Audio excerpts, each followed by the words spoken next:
Selamat siang semuanya. Kita ketemu lagi dalam mata kuliah pengantar sosiologi, dan mata kuliah ini akan mengantarkan Anda untuk memahami dasar-dasar maupun konsep-konsep yang ada di dalam.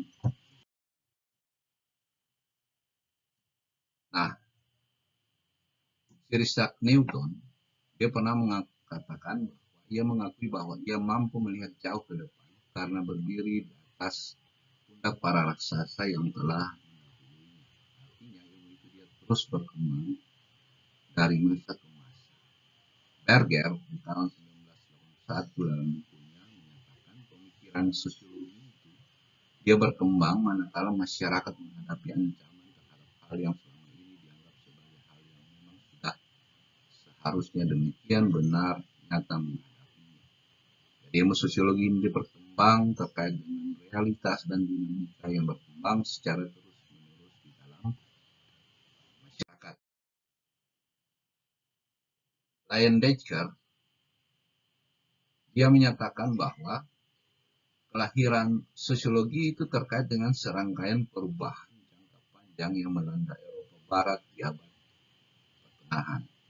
Di antaranya adanya tumbuhnya kapitalisme pada abad akhir ke-15, perubahan di bidang sosial dan politik, perubahan dengan reformasi Martin Luther, meningkatnya individualisme, lahirnya ilmu pengetahuan modern, dan berkembangnya kepercayaan pada diri sendiri.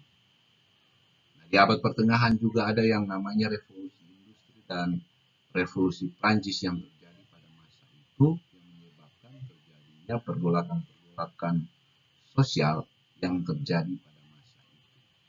George Richard dalam bukunya tahun 1992 juga melihat bahwa kekuatan sosial sebenarnya yang mendorong pertumbuhan sosiologi. Jadi kekuatan sosial yang dijabarkan itu adalah revolusi politik, revolusi industri, dan munculnya kapitalisme, munculnya sosialisme, urbanisasi, perubahan keagamaan, dan pertumbuhan ilmu-ilmu pengetahuan pada masa. Nah, para perintis sosiologi, Althusser dalam bukunya Master of Sociology menyatakan ada Saint-Simon, Auguste Comte, Herbert Spencer, Emile Durkheim, Max Weber, Karl Marx, Sorokin, dan Coolidge. Sedangkan dalam bukunya Doyle Paul Johnson tahun 1981 membagi antara tokoh klasik dan tokoh modern. Tokoh-tokoh klasik seperti Auguste Comte, Karl Marx, Emile Durkheim, Max Weber, Sorokin itu masuk dalam tokoh-tokoh klasik karena mereka masih memandang realitas sosial itu dari sudut pandang baik itu individualisme maupun kelompok. Sedangkan tokoh-tokoh modern ada Mead, Goffman, Homans, Thibaut, dan Kelly, Peter Blau, Parsons, Merton, Myers, Gossard, dan Collins. Mereka ini masuk dalam tokoh-tokoh sosiologi modern. Anda akan memahami lebih jauh terkait dengan tokoh-tokoh ini dengan buah-buah pikiran mereka. Yang berikut kita akan memahami terkait dengan konsep-konsep sosiologi, tapi sebelumnya kita memahami dulu apa itu sebenarnya konsep. Jadi konsep itu merupakan atau adalah pengertian yang menunjuk pada sesuatu. Jadi konsep-konsep itu biasanya dipergunakan sehari-hari. Ya, disebut konsep sosial. Misalnya makan, tidur, bahkan pergi, pulang. Itu adalah konsep-konsep sosial yang bisa kita temui sehari-hari dalam kehidupan kita. Konsep itu dia berperan penting karena tanpa konsep ilmu tidak mungkin berkembang. Jadi, konsep sosiologi merupakan ramuan dasar untuk pembentukan teori sosiologi. Dan karena itu, teori sosiologi tidak lain dari kalimat ilmiah yang terdiri dari konsep-konsep yang berhubungan satu sama lain. Jadi baik konsep sosial maupun konsep sosiologi semuanya dapat didefinisikan dengan definisi. Nah, dalam mempelajari sosiologi, kita pasti akan mempelajari terkait dengan individu, masyarakat, maupun hubungan antar keduanya. Karena dalam mempelajari sosiologi, kita akan melihat realitas-realitas yang terjadi, baik itu secara individu, masyarakat, maupun hubungan antara keduanya, baik hubungan antara individu dengan individu, masyarakat dengan masyarakat, maupun hubungan antara individu dan masyarakat. Kita akan memahami lebih jauh terkait dengan konsep-konsep mikro maupun makro. Nah, konsep sosiologi yang akan kita pelajari dan yang akan saya berikan di saat ini adalah definisi konsep, fungsi konsep, konsep sosial dan konsep sosiologi, dan apa itu definisi. Nah, definisi konsep. Jadi, konsep itu adalah pengertian menunjuk pada sesuatu pengertian. Pengertian ini dapat dinyatakan dalam bentuk kata, nama, atau pernyataan simbol benda. Konsep dapat berbentuk sesuatu yang kelihatan dan dapat dipegang maupun tidak kelihatan. Konsep yang dapat dilihat dan dipegang disebut konsep konkret atau observal. Konsep observal berarti sesuatu yang dapat diamati dan nampak kelihatan. Namun, semua konsep yang teramati itu tidak bisa disebut sebagai konsep konkret, namun semuanya bersifat abstrak. Atau semua konsep observal itu bersifat abstrak. Abstrak itu dia terdiri dari dua kata Latin, yang A, B, yang berarti dari dan terakhir, berarti menarik. Gabungan katanya menarik diri. McNay membedakan 3 macam konsep, dan selain itu juga ada yang membedakan 2 macam konsep. Nah, McKay membedakan 3 konsep, yaitu konsep ilata, konsep abstrakta, dan konsep konkret. Penjelasan dari seorang ahli yang menyebut McKay ini sangat membantu kita sebenarnya untuk mengerti tingkat abstraksi dari konsep. Yang membedakan 3 konsep menurut abstraksi. Konsep konkreta, konsep abstraka, dan konsep ilata. Konsep konkreta sama dengan konsep observal. Konsep abstraka adalah konsep yang ditarik dari konsep konkreta. Konsep ilata ditarik dari konsep abstrak. Jadi lebih abstrak lagi dari konsep abstrak. Buku sebagai konsep itu dapat dihubungkan dengan ketiga sifat abstraksi tersebut. Konsep buku dapat bersifat ilata, abstraka, dan konkreta. Penjelasannya adalah sebagai berikut ini. Jadi, buku adalah konsep yang sangat umum yang dalam contoh saya nanti berikan. Semua buku yang ada di dunia dan yang akan datang, sedangkan buku ilmiah dan non-ilmiah adalah konsep yang lebih terbatas atau kurang umum dibandingkan. Oleh karena itu, konsep buku adalah konsep abstrak. Buku ilmiah masih dapat dibagi lagi, yaitu buku sosiologi, buku psikologi, buku terkait dengan ilmu alam, buku matematika, dan sebagainya. Ini membedakan adanya 3 macam konsep. Selain itu, ada yang membedakan 2 macam konsep, yaitu konsep observable dan konsep konstruk. Disebut konsep konstruk karena konsep itu dikonstruksikan dari konsep-konsep abstrak. Oleh karena itu, konsep abstrakta dan ilata dalam pengertian ini dimaksudkan ke dalam konsep konstruk. Ya. Jadi, dalam mempelajari apa yang disebut oleh ini kita bisa melihat bahwa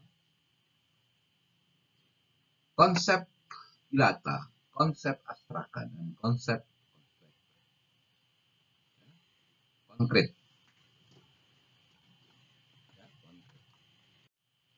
Nah, jadi ini adalah tiga macam konsep yang dijelaskan oleh Ney. Ya. Jadi ketika Anda melihat konsep Ilata dan konsep Abstraka, itu berarti kalau konsep Ilata itu dia berbicara terkait dengan konsep buku. Sedangkan konsep Abstraka itu konsep buku ilmiah atau buku non ilmiah. Nanti pada konsep konkreta, artinya konsep yang konkret, itu berarti konsepnya bisa dilihat konsep buku sosiologi atau konsep buku misalnya psikologi dan sebagainya. Nah, yang akan kita bicarakan bagaimana konsep terkait dengan sosiologi. Nah, selanjutnya kita akan berbicara terkait dengan konsep sosial dan konsep sosiologi. Ya, jadi konsep sosial itu adalah konsep yang digunakan dalam kehidupan sehari-hari. Tadi sudah saya jelaskan. Makan, tidur, pulang, pergi, dan sebagainya. Itu merupakan konsep-konsep sosial yang ada setiap hari. Salah satu contohnya, bayi yang perlahan-lahan belajar kata-kata walaupun masih sangat kecil.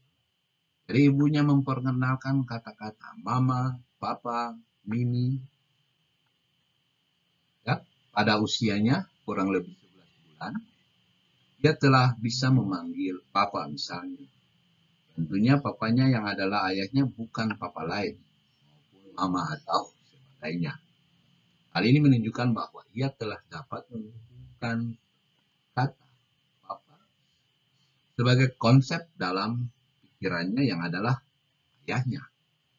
Semakin dewasa, maka ia akan belajar lebih banyak lagi terkait dengan merangkai kata-kata. Misalnya dia meminta papa saya ingin minum dan seterusnya, atau papa saya akan berangkat ke sekolah dan seterusnya. Sedangkan konsep sosiologi, ya, dalam konsep sosiologi kata sosial bisa saja menunjukkan sebuah arti yang berbeda dari kata sosial. Kalau dalam kehidupan sosial orang bisa dibilang jiwa sosial, maka dia mempunyai kehidupan yang baik. Namun dalam sosiologi lebih dititik beratkan pada tindakan apa yang dia buat. Misalnya dengan mengacungkan tangan, hal tersebut bisa saja mengajak ataupun mengancam. Namun di sini kita akan belajar terkait dengan konsep sosiologi, bukan konsep sosial. Konsep sosiologi itu dia melihat sesuatu secara netral, bukan salah. Ya, dari konsep sosiologi itu dia mempelajari sesuatu yang netral, bukan sesuatu yang salah.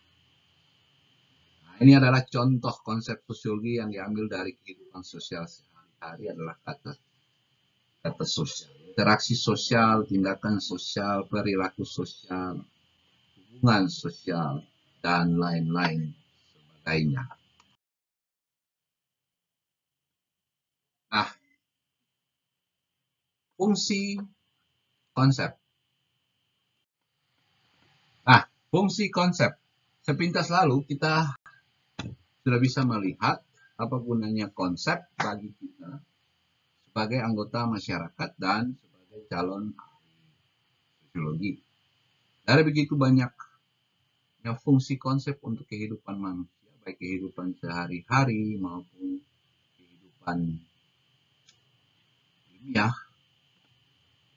saya mengelompokkannya ke dalam 4 fungsi, yaitu fungsi kognitif, fungsi evaluatif, fungsi pragmatik, dan fungsi komunikatif. Artinya bahwa fungsi kognitif merupakan satu istilah yang berasal dari bahasa Latin, yakni cognos, care, yang berarti lebih tahu, mengenali, mengerti, pemahaman, pengertian, menyadari, dan menyerap. Jadi kognitif itu ada hubungannya dengan pikiran, pengertian, dan pemahaman manusia tentang sesuatu.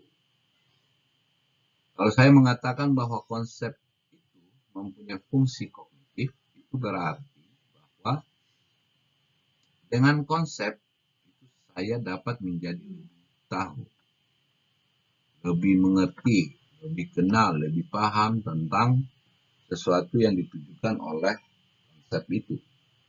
Contoh, kursi adalah sebuah konsep. Kursi artinya tempat duduk yang berkaki dan bersandar. Dengan konsep dan arti yang saya berikan pada kursi itu, saya bisa membedakan benda-benda fisik yang biasanya dipakai untuk duduk. Mana yang termasuk kursi dan mana yang tidak termasuk kursi. Misalnya, tempat duduk yang hanya berkaki saja, tidak saya namakan kursi, melainkan bangku. Jadi dengan konsep kursi dan juga konsep bangku, saya mengerti benda-benda dengan lebih baik. Atau meja, tempat setrika. Dengan begitu saya bisa membedakan mana meja untuk makan, contohnya, atau mana meja untuk bisa menyetrika. Nah, dalam contoh kursi dan bangku sebetulnya sudah jelas fungsi konsep yang kedua, yakni fungsi evaluatif. Jadi fungsi evaluatif berasal dari kata Inggris yaitu evaluate, evaluat yang berarti menilai. Jadi kalau konsep itu mempunyai fungsi evaluatif, itu sama dengan mengatakan bahwa dengan konsep kursi misalnya, saya dapat menilai benda-benda apa saja yang termasuk kursi dan mana yang termasuk bangku. Kalau Anda disuruh mengambil kursi misalnya, maka dengan pengertian kursi yang ada di kepala Anda dapat mencarinya dengan lebih cepat atau mengatakan bahwa kursi itu dia tidak ada. Sama artinya dengan mengatakan bahwa Anda bisa menilai mana yang termasuk kursi dan mana yang tidak. Nah, jadi untuk mengerti dua fungsi lainnya, yakni fungsi pragmatik dan fungsi komunikatif, perlu kita mengerti terlebih dahulu 3 persyaratan pokok yang berhubungan dengan arti konsep. Yakni adanya kesepakatan umum tentang arti yang tepat dari suatu konsep tertentu dan konsistennya. Yang kedua, diperlukan definisi yang tepat mengenai cakupan arti dari konsep yang dimaksudkan. Jadi dari definisi saya mengenal apa itu kursi, kira jelas bahwa kursi hanya menunjuk pada benda yang memiliki 3 sifat, yaitu tempat duduk, mempunyai kaki, dan mempunyai. Saya ulangi. Jadi benda yang memiliki 3 sifat. Jadi kursi itu benda yang memiliki 3 sifat, yaitu tempat duduk, mempunyai kaki, dan mempunyai sandaran. Dan yang ketiga adalah konsep itu harus menuju pada sesuatu yang dapat dialami atau diamati. Ya. Jadi dari contoh mengenai konsep kursi, kiranya jelas apa yang dimaksudkan dengan persyaratan yang ketiga ini. Untuk memastikan apakah ini suatu kursi atau tidak.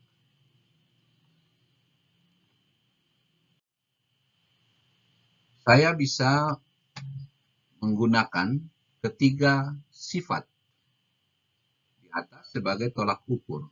Kalau suatu benda memiliki kaki dan tempat untuk duduk tanpa sandaran, saya tidak mengatakan itu sebagai kursi. Hanya kalau saya lihat bahwa suatu benda itu memiliki 3 sifat, maka saya memastikan diri untuk mengatakan bahwa benda itu adalah kursi. Nah, bagaimana sekarang kita menghubungkan ketiga persyaratan di atas? Dengan dua fungsi konsep yang terakhir, yakni fungsi pragmatik dan fungsi komunikatif. Perkenankanlah saya menjelaskan terlebih dahulu apa arti pragmatik. Pragmatik menunjukkan pada sifat yang berhubungan dengan nilai atau hasil yang praktis yang dapat dikerjakan. Kalau konsep itu berfungsi pragmatik, itu berarti dengan pengertian saya mengenai konsep itu, saya bisa menunjukkan dengan lebih cepat, lebih tepat, lebih relevan, dan lebih praktis benda yang ditunjukkan atau dimaksudkan oleh konsep itu. Fungsi ini hanya mungkin kalau arti dari suatu konsep sama untuk semua orang dan artinya konsisten. Ya. Jelas cakupan arti yang dimaksudkan dengan konsep itu. Prasyarat kedua. Prasyarat pertama itu jelas cakupan arti yang dimaksudkan dengan konsep. Ya.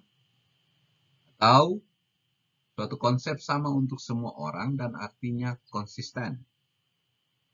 Dan kita dapat menunjukkan benda yang ditunjukkan oleh konsep itu dalam kenyataan.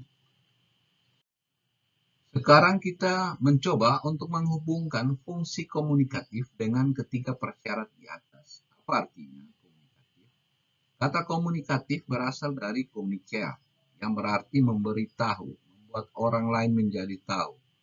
Dengan mudah kiranya kita dapat mengerti, kalau ketiga persyarat di atas tidak dipenuhi, maka sulit untuk adanya saling pengertian antara mereka yang berkomunikasi.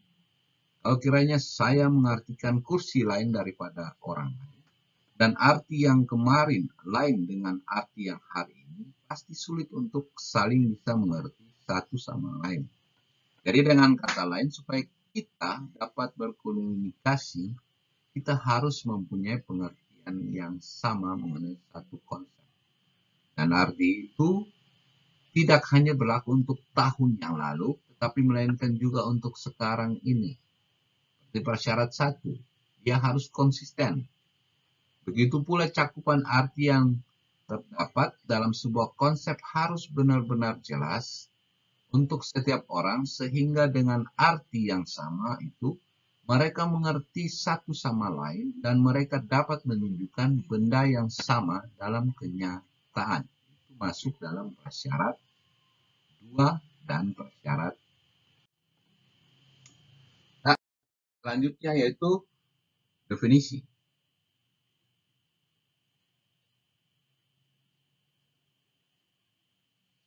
Nah, definisi terdiri dua kata, yakni de yang berarti dengan lengkap dan finira yang berarti membatasi. Jadi bila kedua kata tersebut digabungkan, maka akan muncul arti yang membatasi dengan lengkap atau menentukan batas-batas dari sesuatu. Itu dengan lengkap. Nah, terdapat dua elemen penting yang perlu diketahui, yaitu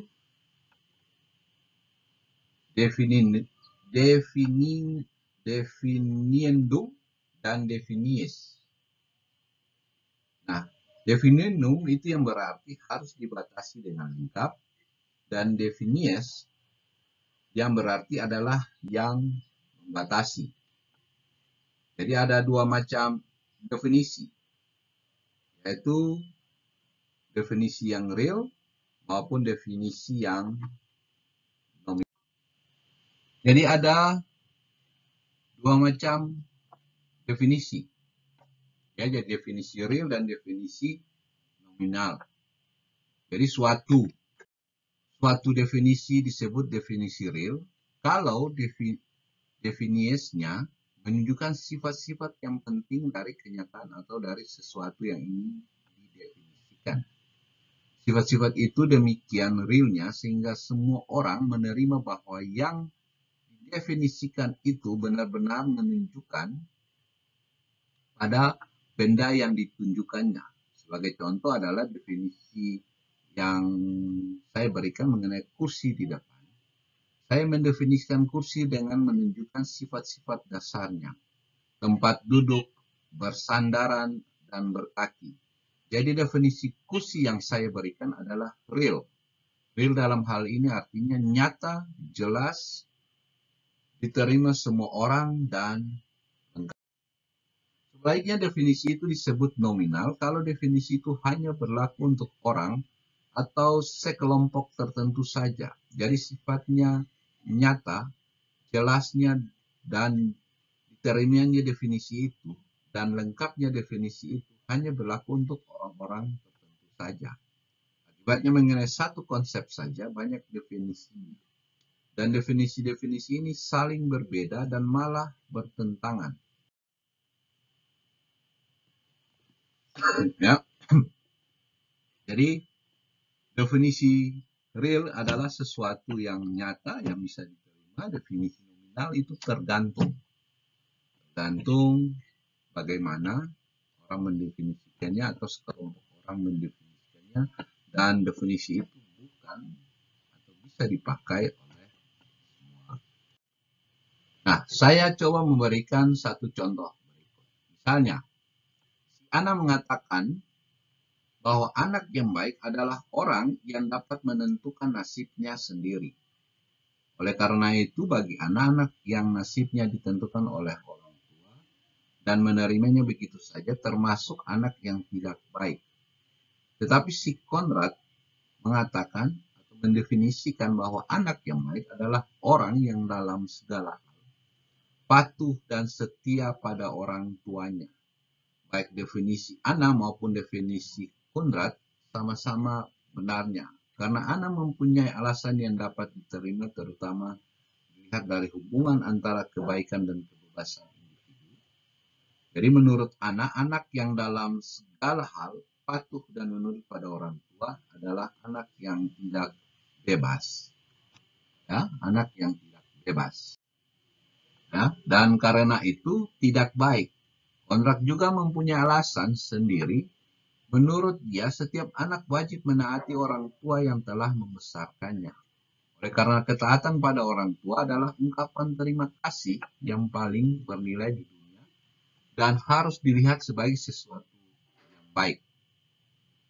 Dalam ilmu sosial, definisi nominal ini amat sering kita jumpai. Malah dalam kegiatan belajar yang berikut ini dapat kita lihat perbedaan definisi tentang sosiologi.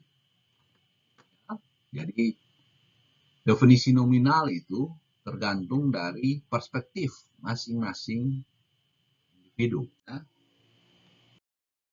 Saya kira sekian untuk hari ini. Nanti kita lanjutkan lagi pada pertemuan berikut terkait dengan konsep-konsep sosiologi selanjutnya mengenai apa itu sosiologi. Penting Anda sudah bisa memahami dengan jelas bentuk-bentuk dari konsep maupun definisi. Jadi ada definisi yang real, ada definisi yang nominal. Definisi real itu bisa diterima oleh semua orang, sedangkan definisi nominal itu biasanya kita temukan dalam keseharian kita, dalam memandang sesuatu, atau dalam sebuah perspektif tentang sesuatu. Sampai jumpa lagi minggu depan. Sekian dan terima kasih.